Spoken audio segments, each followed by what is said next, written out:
Hi, so today we are in western part of Thar Desert, very near to Jaisalmer, and we are seeing some interesting features here, good desert geomorphology.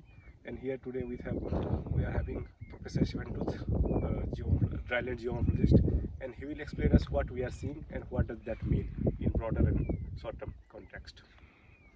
Professor.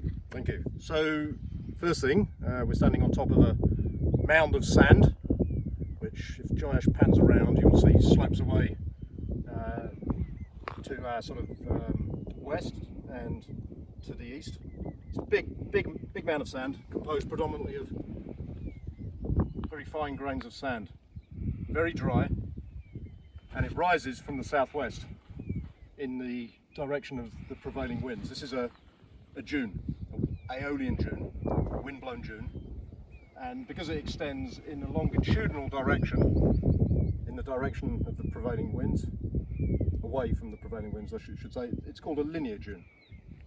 Okay, the surface is being actively reworked.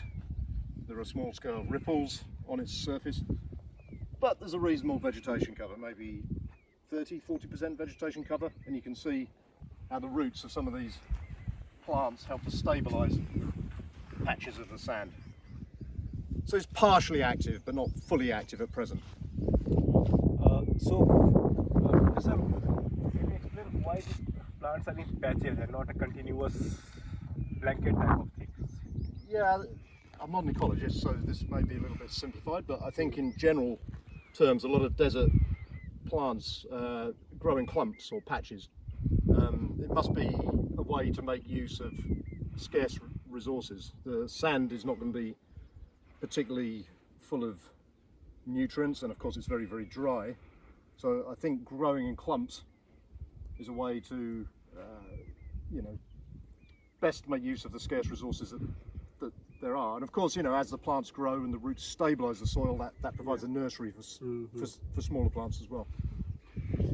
Okay, so if Jayesh can pan there, we are seeing these red coverings over there.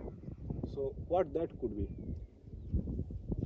So that's most probably a ferricrete, which is a process of long-term weathering of the land surface. I mean, basically we're down at lower elevation there on sediments that are between the dunes, and over long periods of time, we're talking tens of thousands or even hundreds of thousands of years, slow weathering of the land surface in this kind of climate often concentrates certain minerals at the land surface, and in this particular case the red staining suggests to me this is a ferricrete, so an iron hardened crust. You can get other kinds of jewellery crusts, say calcretes or gypcretes in other locations, but this to me looks like it's a ferricrete.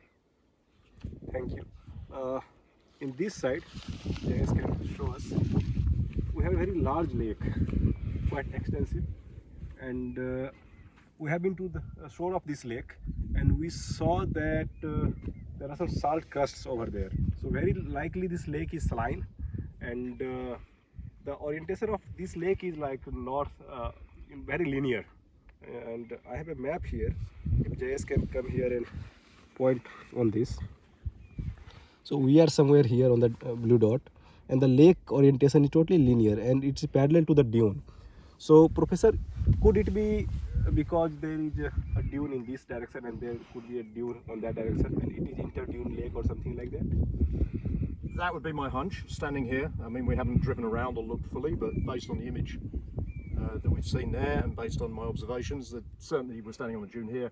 I suspect there's a dune on the other side of the lake. So yes, it's what you could call an interdunal lake. The interesting question to me is, why does a large body of water here in the Middle of the desert, right? Yeah. So we need to ponder that as we drive around. Yeah. It could be that the lake is basically excavated down to the level of the groundwater and it's groundwater supplied. It could be there's a contribution from Monsoon rainfall. Monsoon rainfall, of course. Yeah, the desert gets wet on a quasi-annual basis. There's irrigation going on in the catchment around here, and some of the water there could be from excess runoff from irrigation. Yeah, and we also have a very big city there, Jaisalmer city, so it could be some effluent coming from the city too. So we need to find what is the source, what are the sources of this lake. So just stay tuned in. Thank you.